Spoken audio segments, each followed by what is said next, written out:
Okay,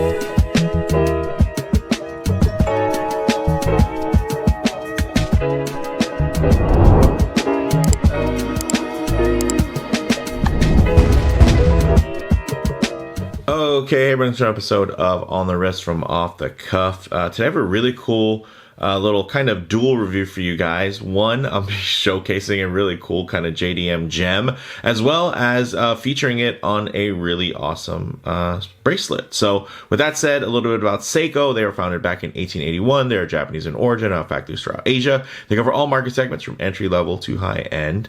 And this is one of their cool little JDM pieces. It falls underneath the category, I'd say, of an everyday watch. Some key characteristics in design, which you're looking for something you can wear every day. Of course, you're going to want that versatile blend of both sporty and dressy attributes. This is from their JDM Spirit line. This is the SCVS005 Silver Light, and it's a rare precursor to the famous SARB 035 and 033 with a full numeral dial, and it normally comes on a black leather strap.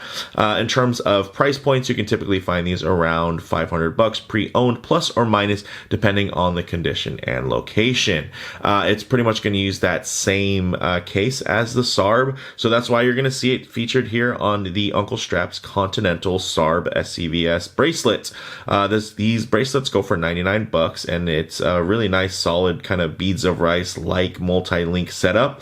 And these are really cool. One of the key features that I think jumps out that I don't think really gets sold too much on the website is that it comes with two different clasp options, which really do help in terms of getting this zeroed in terms of sizing. So with all that said, let's go ahead, zoom the camera out, get this piece in hand, and take a closer look.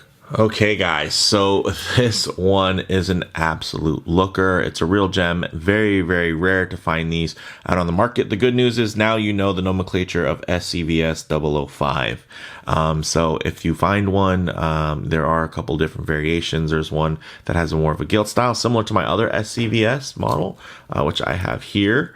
And you guys can see very similar.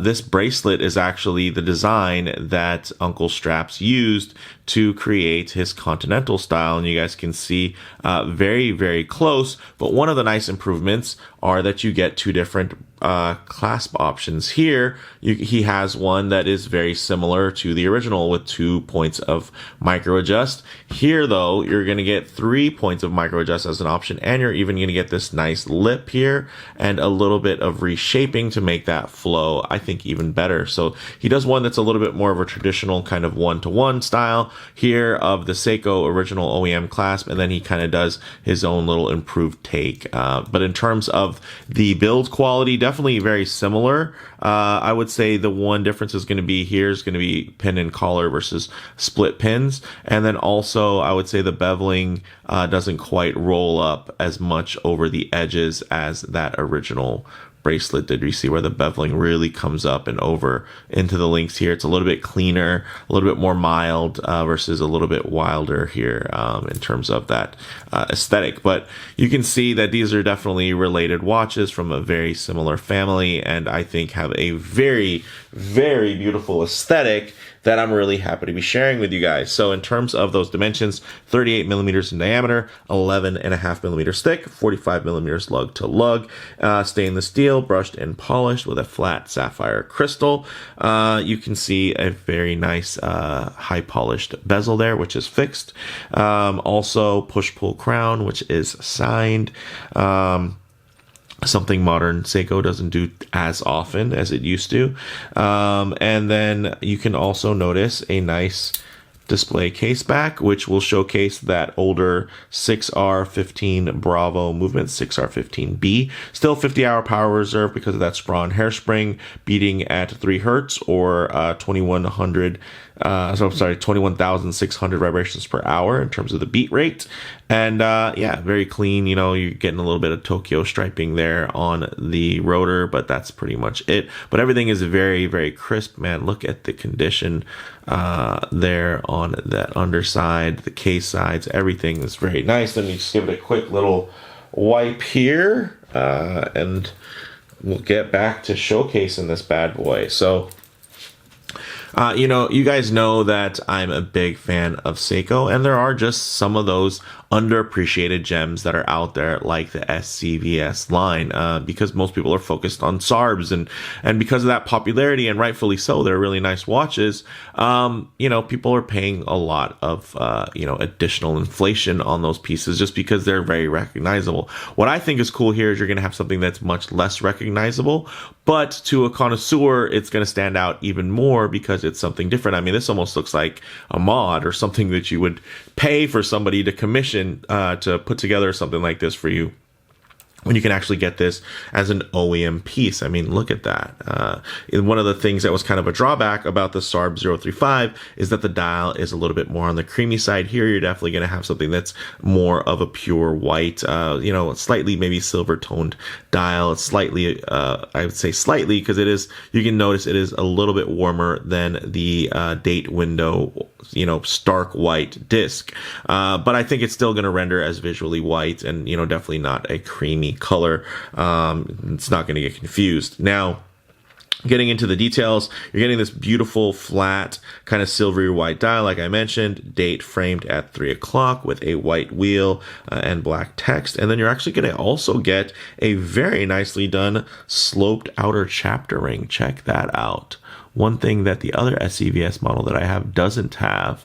So you can see really, really cool with all of the incremental breakdowns. And of course, it ties into this dial with full numerals, which I think is very, very handsome. Some might see that as very generic, but I don't know. There's something a bit romantic about full numeral dials for me, especially white dial layouts. I don't know. I just have a thing for this. I think they look great. You're not going to have any lume though, which is going to be a trade-off. But you do have everything really nicely polished. You can see that in very nice kind of needle style seconds hand. Even has the little thread portion on the counterweight. I think that's really cool. 10 bar or 100 meters of water resistance, like you would expect from this case. 20 millimeter lug width, and then getting into this bracelet, which is very nice, super easy to adjust thanks to that split pin construction, and fits perfectly, as you guys can see. And you're gonna have a little bit, but nothing jangly, nothing loud. I think this just works really, really well, and I dig it. So with that said, one thing I did want to kind of reiterate again, you're getting a 3-position micro adjust, or another clasp you can pop in and on and off with a 2-position micro adjust. So I chose the 3-position to really take advantage of this sizing to really dial in the fit. But so let's actually get it on the wrist and see how it wears. Okay guys, as you can see on my 7.5 inch wrist, this wears really fantastically. Of course, 7.5 inches is on the larger side of average, but you can also see that my wrist is a bit rounder, so it's not like it's really flat and wide and super accommodating. But, this doesn't really have a long lug to lug or anything like that to worry about. But if I do get my wrist a bit too close to the lens, you're going to have some distortion there. All of a sudden, the watch might look a little bit oversized. So what I like to do is keep my wrist nice and low, and then just tighten up the frame so you guys can still get a detailed look while maybe just keeping it at a bit of a truer aspect ratio. Check that out. Very nice.